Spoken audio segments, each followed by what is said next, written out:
Well, hello everyone, and this is Dr. Ayleen. This is another day of the Displaced EmPath, but slightly less displaced.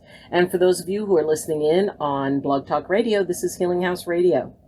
So, it has been a really exciting day because I was able to go up and see my property and see my home.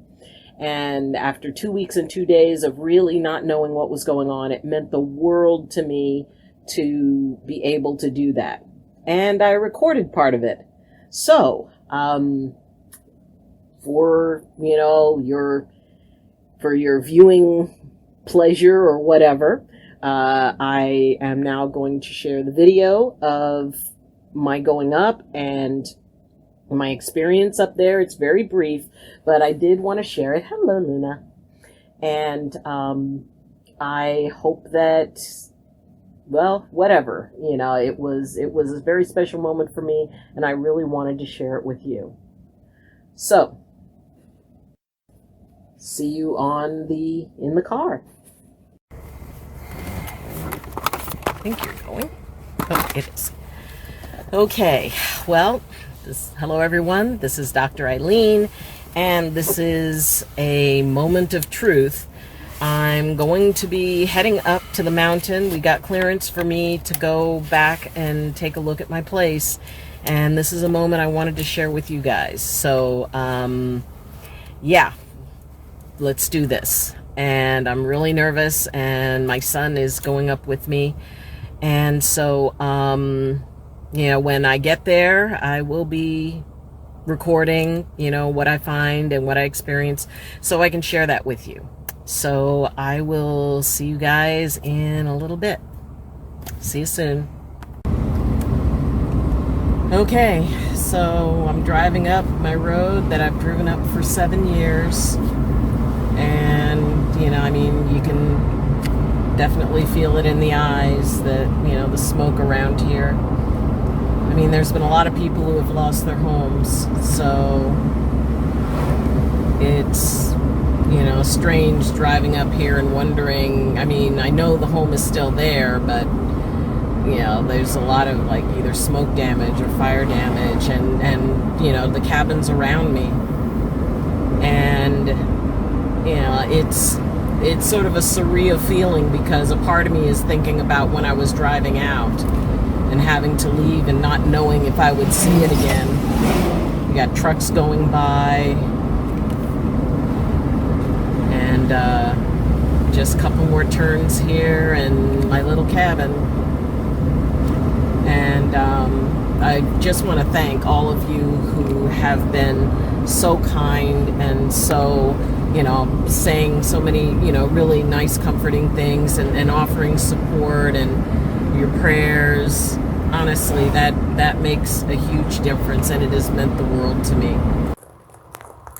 So, there's no power inside, so it was too dark to video in there.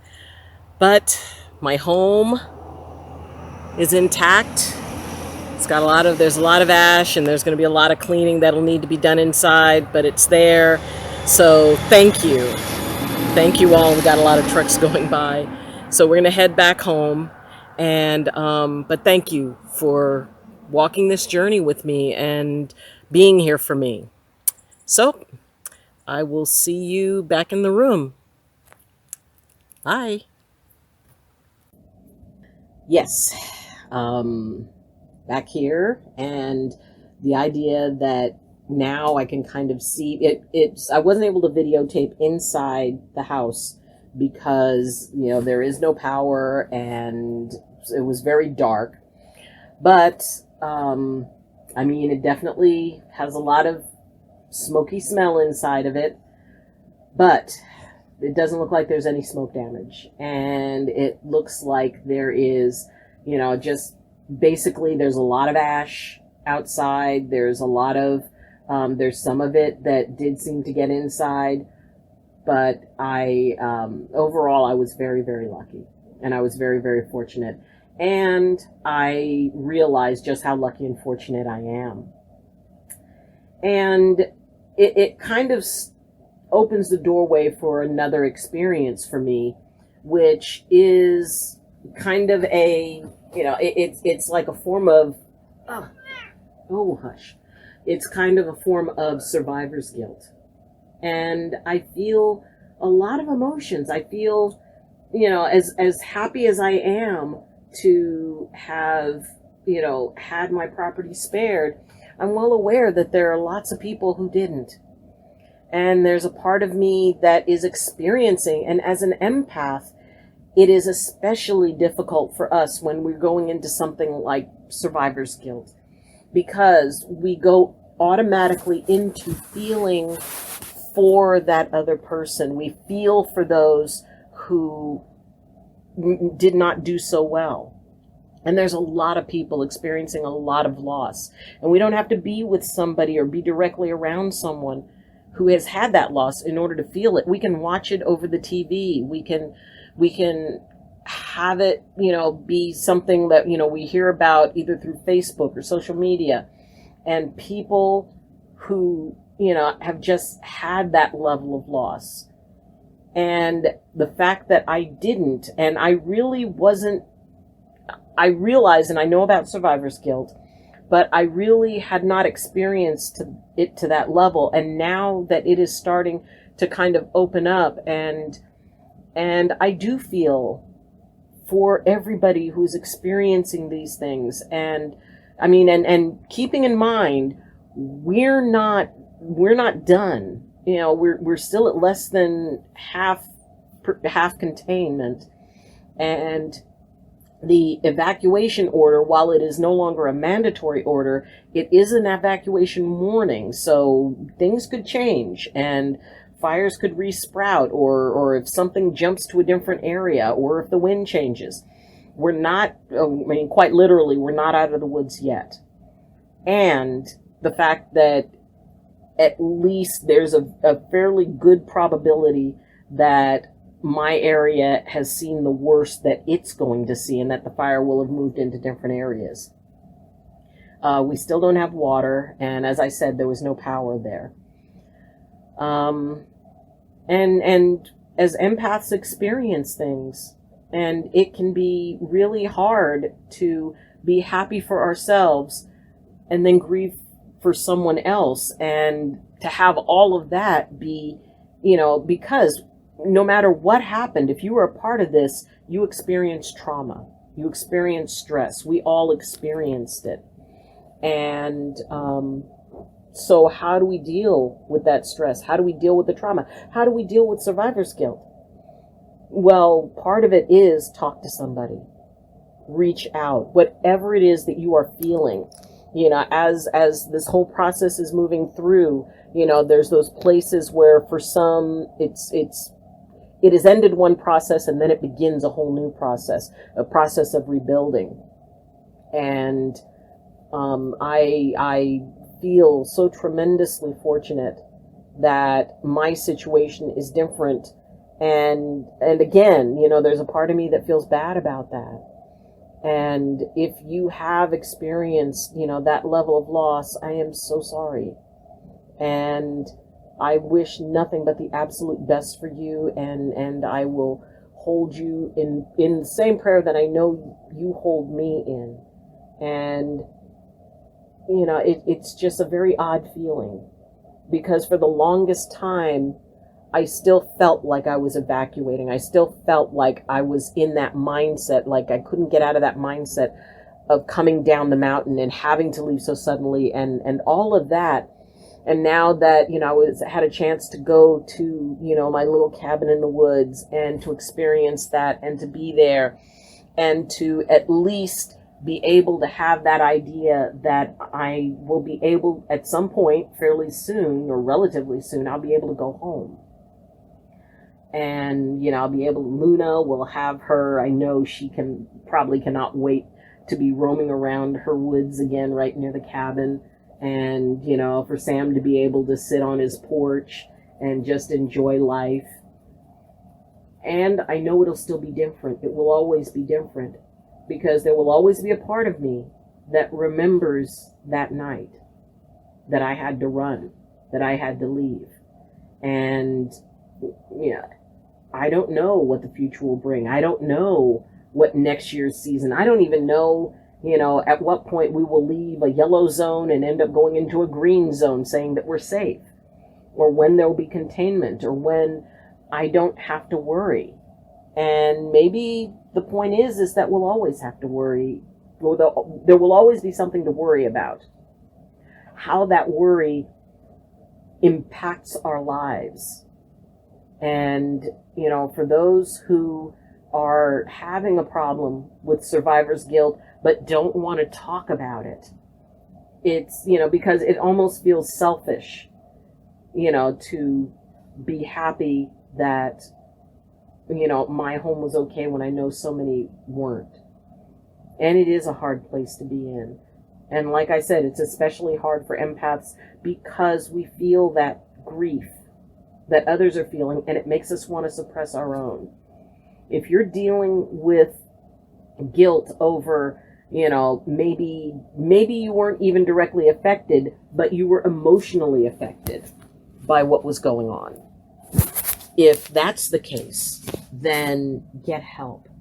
I intend to talk to somebody about what I'm feeling, and I'm going to be reaching out and making sure that I take care of me so that my headspace is good. Because if we have ourselves get caught up in all of these other things and feeling bad, then that means that we are not fully able to help. We're not fully able to really work on helping other people. If we're not okay in here, we're not okay out and around us. So in order to get okay in here, I will be talking to somebody about what I'm feeling. And whatever place you're in, whatever stage of grief you're in, whatever uncertainty you're dealing with, whatever, case of one process ending and another lengthy process, maybe it's the process of rebuilding. And I wish you every blessing in that, and every gentleness in that. Whatever it is that you're dealing with in this, do not devalue what it is. It's like comparison shopping. Don't devalue what you're experiencing because it doesn't seem as bad as someone else. And that is something I'm struggling with right now. So if you are also struggling, if there's something that is affecting you in this, please leave it in the comments. You can, contact me, and let's get a dialogue going, because healing is something that every person has to have a unique way that they heal. But that healing method and that healing modality needs to be honored. What do you need? Whether you have lost everything or nothing, there's trauma associated with this. And to say, well, my trauma is less than someone else's because I didn't lose as much.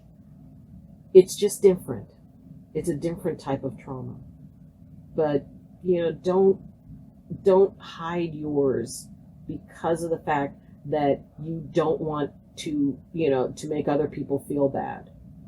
Make sure you get some help. Make sure you get some support around this, because it's important that we all be supported. It's important that we all get what we need in order to learn to be okay.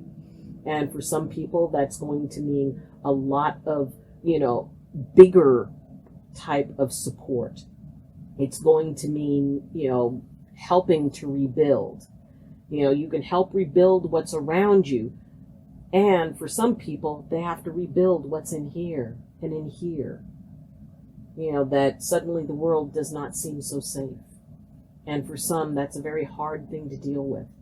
So whatever it is that you need in order to rebuild, find it.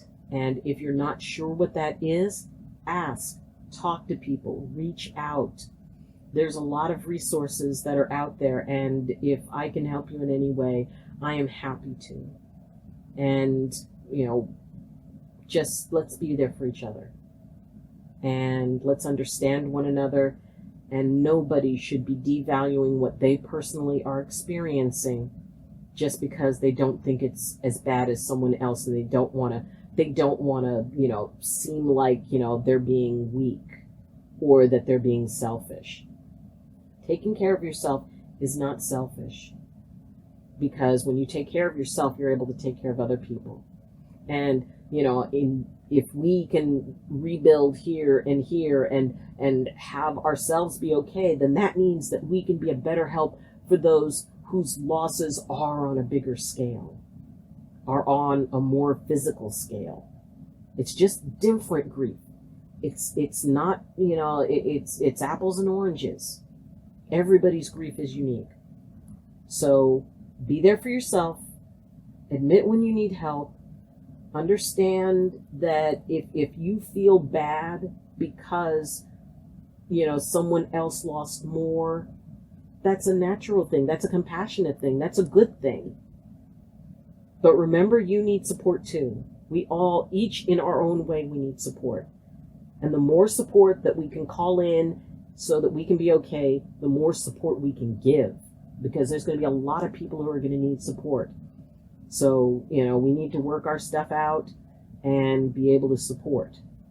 Because I know everybody who would listen to this are people who would want to support. So if wherever you're at, if you need help, reach out. And if one person isn't able to give that help, reach out to other people. Reach out for resources. They are there. But we're all going to need a lot of work through this. We're all going to need to find that gentle, compassionate place. We're all going to need to learn to trust again. And we can do that if we help one another and reach out and let people know that something's not okay inside of us. So we're going to make it through this. We got this. And we're going to hold on to that. And people who, need help are going to ask for it, because it's a good thing, because the more help we get, the more help we can give. And like I said, there's going to be a lot of people who are going to need support, who are going to need help, and we all want to be there for them too. So, thank you for joining me for this slightly unusual and, different episode. If you like this video, please press like. And if you would consider subscribing, that would be awesome. And it would help the channel grow. And, I really want to be able to grow this into something that will be able to help a lot of people. If you have any questions, comments, or concerns, you can leave them in the comments section. And for both Blog Talk Radio and for YouTube, I do check the comments. And if you, want to reach out to me, you can follow me on Twitter. You can reach me through my YouTube page or through my Facebook page, Medicine Walk with Dr. Ayleen, and you can also reach me at the email address that is in the description. So, thank you for joining me. I will keep you updated about what's going on with my cabin, and please keep me updated about what's going on with you as well. So until next time, and as always, I wish you balance and I wish you blessings. From my heart to yours. Love you, and see you next time. Bye.